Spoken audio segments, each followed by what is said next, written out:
My first pick for the wild card weekend six-pack is also the first bet I made, and that is the Pittsburgh Steelers, who are currently 6-point favorites at BetMGM, the official odds provider of the podcast. This game taking place Sunday, 8:15 Eastern.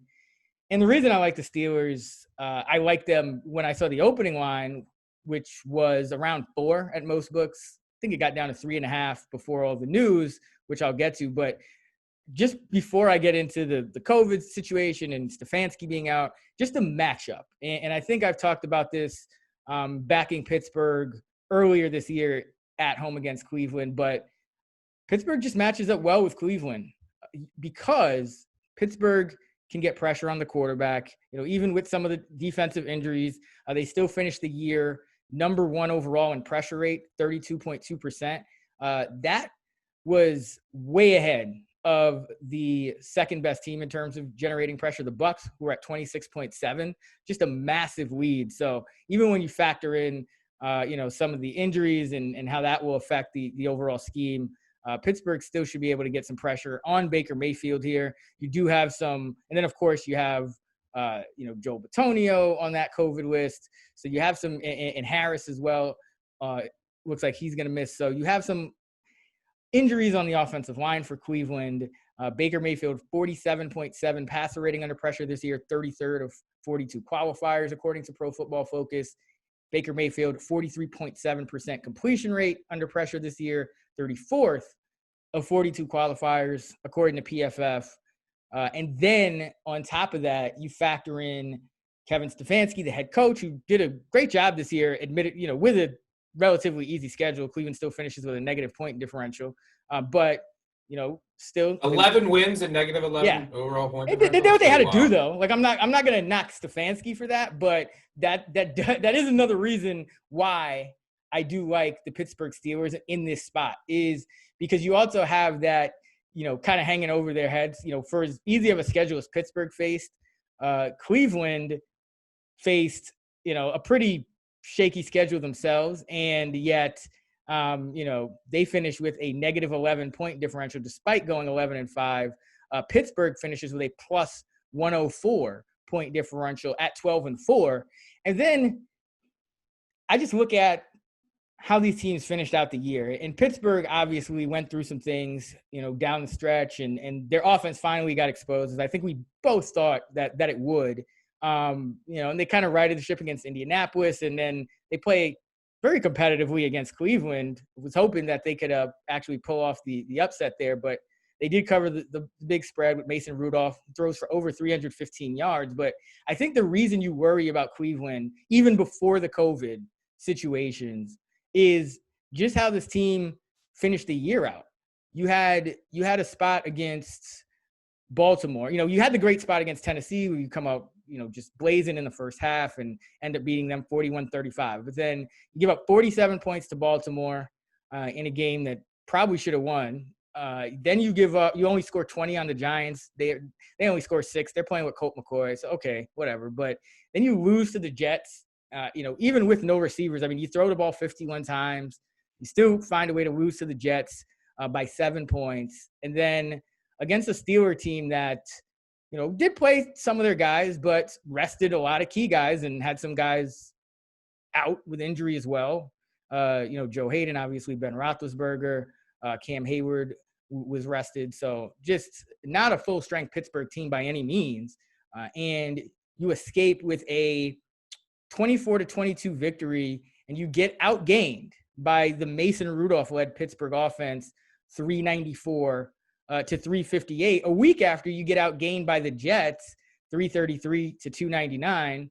Now, say what you want about the receivers, but Cleveland's still one of the least receiver-dependent teams in the league. So just a concern for me how they're playing down the stretch. And then, practice is canceled and just a lot of upheaval going on with this team. And I think for a team that's kind of inexperienced, or not kind of, that is inexperienced in terms of the postseason and a franchise that hasn't made it in a while, and a quarterback that's going to make his first postseason start in a place that's tough to play, even I think with the no fans and all that, just a really tough spot to go now beat Pittsburgh 2 weeks in a row without, in this case, with Pittsburgh playing a lot closer to full strength, struggling down the stretch without your head coach. I just think it's a tough spot for Cleveland, who didn't match up well with this team anyway. So give me Pittsburgh at -6 right now as we record at BetMGM. Apologies to your bet, but part of me does just want to see Cody Parkey have to attempt a game-winning field goal on the tough end of the field at Heinz. I mean, yeah, this is – I was talking with when I went to the Browns-Ravens game, by the way, your Baltimore Ravens lead the NFL in point differential. When I went up to visit my friends in Cleveland, I told them the two teams you really don't want to face in the AFC are the teams in your division. Like the Browns just don't match up well with the Ravens or Steelers, two teams that get a lot of pressure, and they don't match up well with defending Baltimore's offensive attack. And this year they would have. They won a game against. They got blown out by Pittsburgh, and then they won a game when Pittsburgh didn't care. And they've lost 17 straight at Heinz Field before last week, which was a pretty crazy stat. But I'm going to disagree with you hesitantly. And the reason I say that, and look, you make a lot of good points. QB's making their first postseason start in the NFL since 2002 against quarterbacks who already have postseason start, and obviously Ben Roethlisberger has plenty. 13, 32, and 1 against the spread the past 18 years, and the numbers very ugly from a production standpoint. Look, I made this line around. I'm just low on the Steelers team, mainly their offense. Their defense is banged up. They still have injuries at linebacker. Teams are able to run on them a little bit more down the stretch than they usually are. So Bitonio does hurt, but maybe the Browns can run it a little bit. I made this line around 3.5. So it opened up 3.5, went up to 4.5, and I was like, all right, maybe I could talk myself in Brown.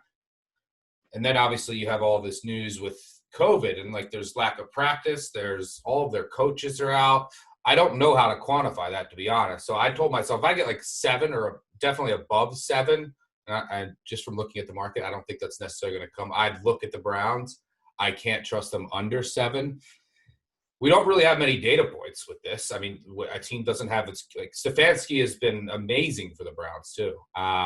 So what does – who's calling plays now? Van Pelt, I believe. Yeah, the ex-quarterback.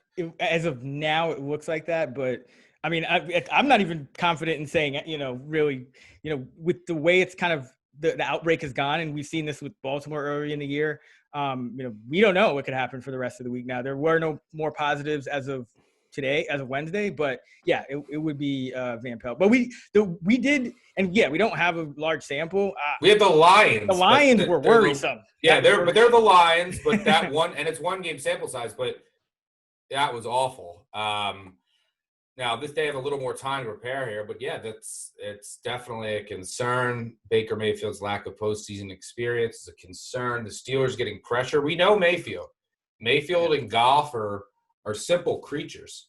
You get pressure on them, they fold. If they can work within their system and get their hand held and have a clean pocket and you move them around, they're above average NFL quarterbacks in those situations.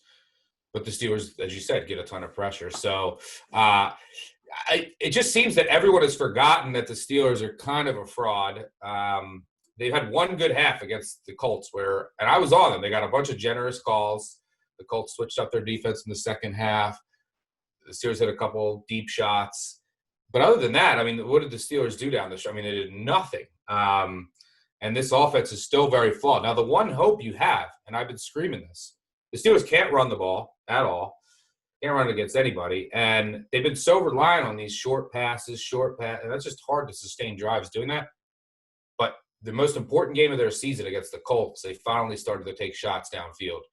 So if you're a Steelers fan, if you're a Steelers backer, you would hope that that's what they're going to do more of. Get the ball downfield to Chase Claypool and company and take shots, because this Browns defense is no good. And this secondary can be exploited. So, yeah, I make the line 3.5, but after the COVID, like with not after the COVID. I just don't know. I know that it's all worth a lot. So I've adjusted to like 4.5, 5 up to, but it could be 7, it could be 8. So it's a pure stay away for me. I could talk myself onto the Browns if this line jumped us like 7.5, just because.